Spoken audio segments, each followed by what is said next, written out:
আমাদের পাকিস্তান আমলের সকল অশান্তি এবং সর্বশেষ ৭১-এর হাঙ্গামা যুদ্ধ, রক্তপাত, ভয়াবহ রক্তপাত, ওই মিথ্যা কথা এবং সৃষ্টিকর্তার সাথে প্রতিশ্রুতি ভঙ্গ করার খেসারত হিসেবে আমরা দিয়েছিলাম।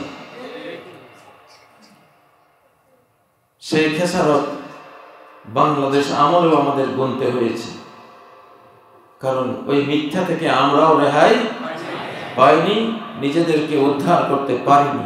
সেই মিথ্যা আজও চলমান, সেই মিথ্যা আজও চলমান।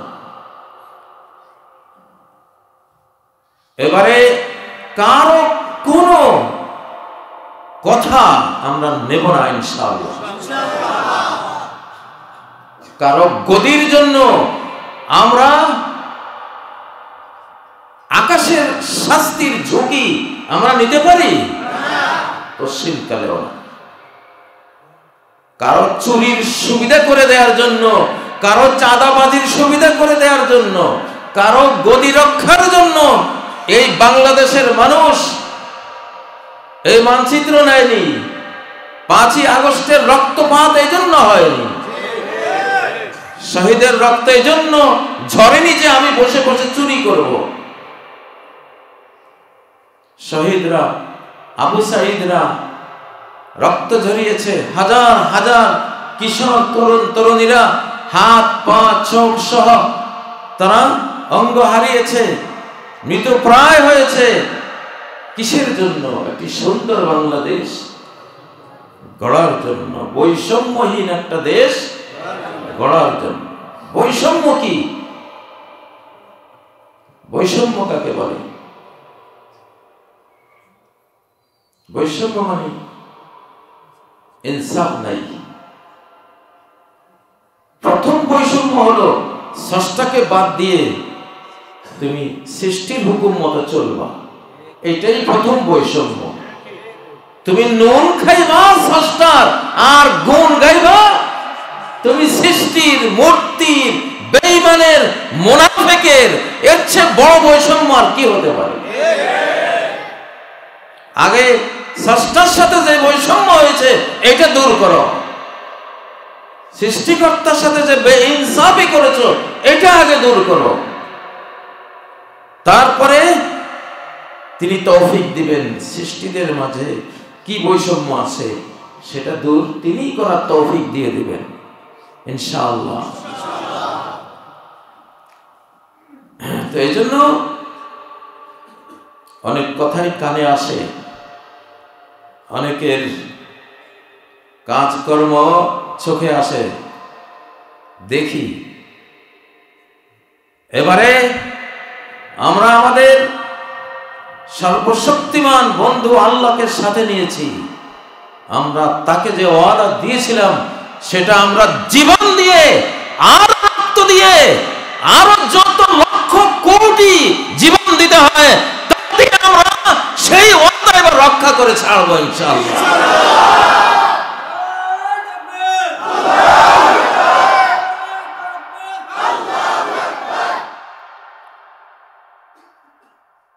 আমাদের এই বাংলাদেশ শাহজালালদের বাংলাদেশ, শাহপরানদের বাংলাদেশ। এখানে শতকরা ৯২টি মানুষ বুকে কালেমে তাইয়্যিবা লা ইলাহা ইল্লাল্লাহ মুহাম্মাদুর রাসূলুল্লাহ ধারণ করে, ঠিক নয় কি?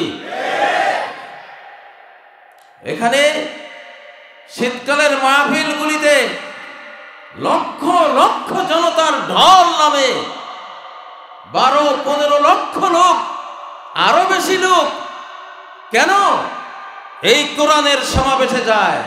এটা সমর্থন যে কোরআন দিয়ে দেশ চালাও। এটা একটা মাহফিল নয়, এটা একটা নির্বাচন। মানুষ ভোট দিয়ে দিচ্ছে যে আমরা কোরআন চাই, আমরা ভালো একটা বিধান চাই। আর সৃষ্টিকর্তার বিধানের চেয়ে ভালো বিধান আছে টাকা।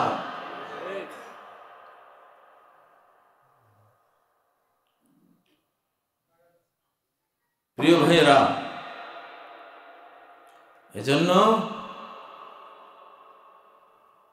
কোরআন আর লোহা একসাথে করবো। এবার কিতাব আর লোহা একসাথে হবে। যে কিতাব মানবে না তারে লোহা দিয়ে ঠান্ডা করে দেওয়া হবে ইনশাআল্লাহ। আমি আগে বলেছি, সরকারের কাছে লোহা আছে, কিতাব নাই। আলিম সমাজ পাবলিকের কাছে কিতাব আছে, লোহা নাই। নবীর কাছে লোহাও ছিল, কিতাবও ছিল। সাহাবীদের কাছে লোহাও ছিল, কিতাবও ছিল। আবু বকর, ওমর, উসমান, আলী খলিফাদের হাতে কিতাব ছিল, লোহা ছিল। 1000 বছরের মুসলিম সাম্রাজ্য কিতাব দিয়ে, লোহা দিয়েই তৈরি করা হয়েছিল, ঠিক নয় কি? 720 বছরের তুর্কি খেলাফত কিতাব আর লোহার সমন্বয়ে হয়েছিল। আজকে যে আফগানিস্তান তারা বিজয় হয়েছে 52টা আক্রমণকারী রাষ্ট্রের বিরুদ্ধে, পরাশক্তিদের বিরুদ্ধে, এক হাতে কিতাব, এক হাতে লোহা। কিতাব আর লোহা বিজয়ী হয়। এই পৃথিবীর নিয়মে লোহা লাগে, কিতাবের সাথে লোহার প্রয়োজন। এই জন্য সূরা হাদীদ, ওয়ানজালনাল হাদীদ, আমি লোহা সেই মহাশূন্য থেকে কোন এক সুপারনোভা তারকার বিস্ফোরণ ঘটিয়ে এই সৌরমণ্ডলের বাহির থেকে লোহা এই পৃথিবীতে আমি পাঠিয়ে দিয়েছি। আমি জানি আমি কোরআন পাঠাবো, আর কোরআন যারা মানবে না তাদের বিরুদ্ধে লোহা ব্যবহার হবে। সেই জন্য আমি লোহা পাঠিয়েছি। এখন ইসলামের যুগ বহুত হয়েছে। আপনারা যারা কোরআনের বাইরে আছেন, হয় কোরআনের ভেতরে আসেন, আর না হয় ঘরে বসে যান। রাজনীতি করা লাগবে না আপনাদের। আমরা বহু দেখেছি, 53 বছরে অশান্তির আগুনে জ্বলেছি। আমরা ঘর ছাড়া হয়েছি 53 বছরে। আমরা দেশান্তরিত হয়েছি, গুম হয়েছি, কারারুদ্ধ নির্যাতিত হয়েছি। আমরা নিজের সর্বস্ব হারিয়েছি, মা বোনরা ইজ্জত হারিয়েছে। স্বাধীন 71-এর স্বাধীনতায় 9 মাস কষ্ট করেছি, আর স্বাধীন বাংলাদেশে 53 বছর আমরা কষ্ট করেছি। 17 বছর অকথ্য নির্যাতনের বিলাপ গাথা আমাদের নির্যাতনের দ্বারা লিপিবদ্ধ হয়েছে। আর আমরা সহ্য করব না ইনশাআল্লাহ। আমাদের কোনো শক্তি নেই, নিজের বলে কথা বলি না।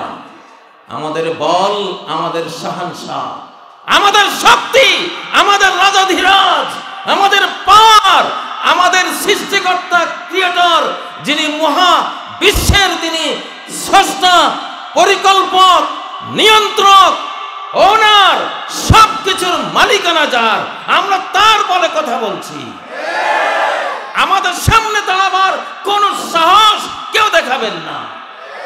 কেউ সামনে আসবেন, আকাশ থেকে আপনাকে সরিয়ে দেওয়া হবে ইনশাআল্লাহ। আমরা আকাশের সাথে আছি, আমরা আল্লাহর সাথে আছি, আমরা কোরআনের সাথে আছি। কোরআন আর লোহা একসাথে হবে।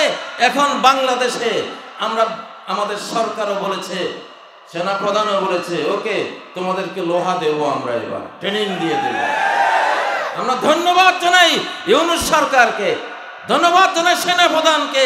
তারা এই জিনিসটি তাদের ব্রেইনে অন্তরে নিয়েছে, তারা ওয়াদা করেছে। আমরা চাই কারো ভ্রুকুটি দেখে ওয়াদা থেকে সরে আসবেন না। বাংলাদেশের প্রতিটি শিশু বাংলাদেশ রক্ষার মুক্তিযোদ্ধা, বাংলাদেশের প্রতিটি কিশোর তরুণ এক একজন মুক্তিযোদ্ধা, বাংলাদেশের প্রতিটি নারী দেশ রক্ষার এক একজন মুক্তিযোদ্ধা। তারা যুদ্ধ করবে কোরআন হাতে নিয়ে ইনশাআল্লাহ। কোরআন ছাড়া যুদ্ধ করে দেখেছি, কোরআন ছাড়া দেশ চালিয়ে দেখেছি, কোরআন ছাড়া আমরা বহু অর্থনীতি আমরা পরীক্ষা করে দেখেছি, কোরআন ছাড়া বহু তন্ত্র মন্ত্র, সমাজতন্ত্র, তারপরে সেকুলারিজম, গণতন্ত্র, কত কত তন্ত্র আমরা পরীক্ষা করেছি, কোনোটাই আমাদেরকে শান্তি দিতে পারেনি। এবার সময় হয়েছে, এবার আমরা দেখবো আল কোরআনকে। বাংলাদেশের পুরো মানচিত্র এখন কোরআনের পক্ষে। প্রতিটি প্রাণ 92 জন, শতকরা 92 জনের প্রাণ, ইনশাআল্লাহ অধিকাংশ জনগোষ্ঠীর প্রাণ এখন কোরআনের পক্ষে। অতএব আর অপেক্ষার সময় আমাদের নেই, সময় আমরা দেব না কাউকে। ইনশাআল্লাহ আমাদের শক্তি হলো লা ইলাহা ইল্লাল্লাহ, লা ইলাহা ইল্লাল্লাহ। There is no God, there is no মাবুদ, there is no মূর্তি, there is no Ganesh, there is no Lat, Manat, Uzza, there is no Shiv, Narayan, there is no Lord but Allah। আছে কেউ আল্লাহ ছাড়া। আমরা কারো বিধান মানব না এবার।